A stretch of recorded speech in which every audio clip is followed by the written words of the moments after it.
l'Université Laval au Canada, et en 88, un stage de fin d'études au CNRS en France.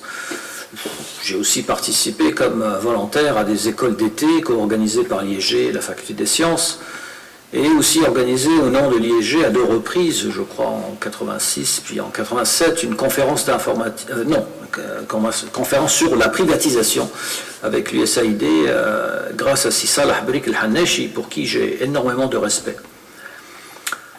Dans ma participation à tous ces stages et ces conférences, l'appui de Si Ahmed Farshishi était instrumental. Et je lui dois beaucoup, puisque ce sont précisément ces événements qui m'ont ouvert plusieurs portes dans ma vie professionnelle. Ils m'ont en quelque sorte façonné, je dois le reconnaître.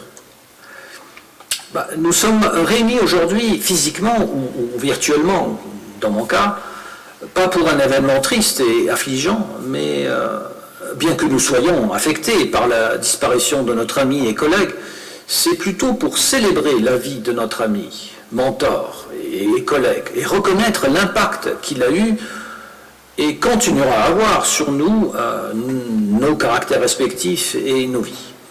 Voilà. Je n'avais pas fait l'informatique parce que je voulais le faire. Je n'allais pas faire de l'informatique. Mon rêve, après le bac, était de devenir un ingénieur en énergie solaire pour pouvoir pleinement profiter de cette énergie infinie dans un pays où on ne peut pas marcher pieds nus sur le sable, où le béton réchauffé par ce soleil ardent de l'été. Mais comme je n'avais pas réussi à débuter ce rêve, puisqu'il aurait fallu aller à l'étranger, je me résolus à prendre le sort que tout bachelier en Tunisie ne peut s'en empêcher après avoir rempli cette fiche d'orientation. C'est un ordinateur qui nous afflige le choix d'un parcours d'études. Pour moi, c'était l'informatique de gestion à l'ISG. Tout ce que je savais sur l'Institut supérieur de gestion, c'est que c'était à Bouchoucha, quelque part près du Bardo, entouré de casernes, de BOP et de militaires, donc loin des tumultes du campus, de l'université. À l'époque, l'université, c'était l'université unique du pays. Et à l'époque, ce n'était pas calme du tout. Pour moi, c'était certain. J'étais convaincu qu'étudier l'informatique de gestion, c'était une situation temporaire avant de reprendre la réalisation de mon ambition imaginée en énergie solaire. Après tout, qu'est-ce que c'est que cette informatique, à part des jeux? C'est ce que je pensais à l'époque. Après 2 semaines de stage d'introduction à l'informatique par Pascal et Daniel Dardaillé, un couple, 2 vacataires français, juste avant l'année universitaire, à l'entrée des classes, on a finalement fait la connaissance du grand chef, le boss, Si Ahmed Farshishi. Qu'il repose en paix et puisse-t-il survivre pour toujours dans nos mémoires et nos pensées. C'était lui le chef d'orchestre. Il était invisible durant le stage. C'est lui qui avait tout conçu et dirigé les autres enseignants pour que tout étudiant informatique, comme comptable ou gestionnaire, puisse être introduit à l'essentiel de la programmation informatique avant cette course infernale des cours semestriels de chacun. J'avais appris plus tard que plusieurs de ces enseignants le faisaient à contre-cœur, parce que l'année n'avait même pas commencé, c'est encore l'été. Mais c'est Si Ahmed qui l'imposait pour le bénéfice des étudiants, toutes disciplines confondues. Il était fermement convaincu des bienfaits à long terme de cette stratégie, et plus tard n'a pas eu du mal à me convaincre moi-même. Il disait, même ceux qui font du marketing, de la finance ou de la gestion du personnel doivent apprécier suffisamment l'informatique, pas pour devenir informaticiens eux-mêmes, non, mais pour pouvoir communiquer plus tard avec des informaticiens pour résoudre des problèmes de gestion. Pour lui, l'informatique, c'est en fait résoudre des problèmes en les automatisant. Si Ahmed, à l'époque, fraîchement revenu de France, préparait une thèse sur une méthode pédagogique pour l'apprentissage de la programmation en utilisant des pico-ordinateurs. C'est des ordinateurs de la taille de calculatrice. La grille d'analyse, pour ceux qui s'en souviennent, faisait partie intégrante de cette thèse. L'enseignement de l'informatique était pour lui une passion. un devoir de transmettre l'amour de l'informatique à la génération montante. Certains pouvaient trouver cette passion un peu exagérée. Pour moi, elle était suffisamment ardente, convaincante et émotionnellement exprimée par Si Ahmed que le virus m'a été transmis. Fini le rêve de l'énergie solaire. J'avais complètement adhéré au message de Si Ahmed. L'avenir, c'est l'informatique.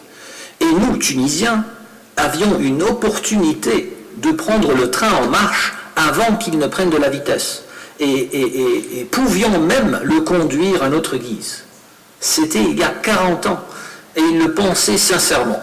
Avions-nous raté le train? Je ne sais pas. Si Ahmed était un rêveur de rêves réalistes, si seulement on avait plusieurs comme lui. Il n'était pas du tout égoïste ou égocentrique, comme plusieurs le sont malheureusement. Il était altruiste à grande échelle.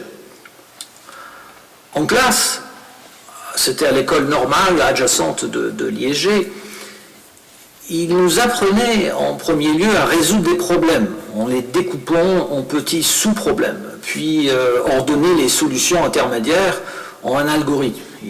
Il appelait ça l'ordonnancement. Il avait même un algorithme pour l'ordonnancement. Et enfin, et en dernier lieu, exprimer cette solution dans un langage de programmation. C'était ça, à la fin. Je me souviens encore très bien de certains cours comme la fusion d'itération ou les structures de données comme des listes, donc liste avec tête et queue, liste avec tête sans queue, liste sans tête mais queue, etc. Pour certains, c'était abstrait. Pourtant, si Ahmed s'appliquait à les concrétiser avec des exemples. Pour moi, c'était non seulement des outils pour résoudre des problèmes d'informatique, mais aussi pour concevoir des solutions à des problèmes de tous les jours. Il était certain que si Ahmed m'avait passé la puce, j'étais contaminé par sa passion. J'étais devenu en fait sans protéger. En effet, cet été-là, donc l'été de 1985, si Ahmed m'avait invité à passer l'été avec lui à Liégé pour retravailler le programme de stage d'informatique pour l'année suivante. Concevoir donc à nouveau tous les exercices, refaire le contenu des chapitres. Donc moi, honoré, flatté et n'ayant que faire d'autre, j'avais accepté avec beaucoup d'enthousiasme. Cet été-là, je n'avais pas l'occasion à marcher pieds nus sur le sable ou le béton bouillonnant par le soleil ardent de l'été. Je l'ai passé à Liégé. Tous les jours, ou presque, j'allais à Liégé, déserté de ses étudiants, pour travailler sur ce projet. Avec Si Ahmed, on discutait des options, des stratégies pédagogiques, donc comment expliquer des concepts aux débutants, comment encourager et enthousiasmer des étudiants. La discussion n'était pas unidirectionnelle. Si Ahmed m'invitait aussi à exprimer mon opinion, mes idées, il les appréciait, les critiquait et les intégrait dans l'exécution du cursus. Avec lui, je ne me sentais pas comme un simple étudiant, je me sentais important, j'étais écouté, apprécié, respecté. C'était une expérience qui m'a certainement aidé à avoir plus confiance en moi-même. J'avais découvert un homme non seulement passionné, mais sérieux, appliqué, déterminé, méticuleux, faisant attention aux détails, exigeant. Il n'était pas seulement exigeant des autres, mais aussi de lui-même. Il fallait que tout soit clair, pas une virgule de moins, pas un accent manquant, pas de phrase ambiguë. À la fin, on était fiers du résultat, c'était presque un livre. Dans ce livre, il y avait un même exercice qui, au fil des chapitres, intégrait les difficultés successives pour passer de l'expression d'une simple ligne à imprimer à l'impression d'une série de reçus complexes à taille variable avec des remises complexes pour un magasin fictif. Tout cela, bien sûr, était résolu avec cette fameuse grille d'analyse dont Si Ahmed était un fervent supporter. Je ne sais pas si quelqu'un se souvient encore de cette grille d'analyse. Moi, j'ai bien aimé. Si Ahmed avait confiance en moi au point qu'il finisse par m'inviter à prendre part dans l'enseignement du stage d'été, avec l'accord de Salah Al-Haneshi, qui était directeur de l'IEG à l'époque, et pour la première fois à l'université de Tunis, on donne à un étudiant la responsabilité d'une classe. Je fus donc responsable de la section informatique. C'est donc avec l'encouragement et le mentorat de Si Ahmed que je me retrouve catapulté comme enseignant d'informatique. Ce premier stage fut un succès, bien sûr, puisqu'on s'était bien préparé, mais tout juste après ce stage, à notre première réunion, Si Ahmed m'a appris quelque chose de capital. Il faut toujours se questionner, développer, optimiser, rénover. Oui, on avait célébré le succès, mais dans le même élan, Si Ahmed se posait déjà la question, qu'est-ce qu'on pourrait mieux faire? Qu'est-ce qu'on pourrait améliorer pour l'année suivante? Et ça, je peux le dire, c'est rare. Donc il s'autocritiquait en quelque sorte, objectivement.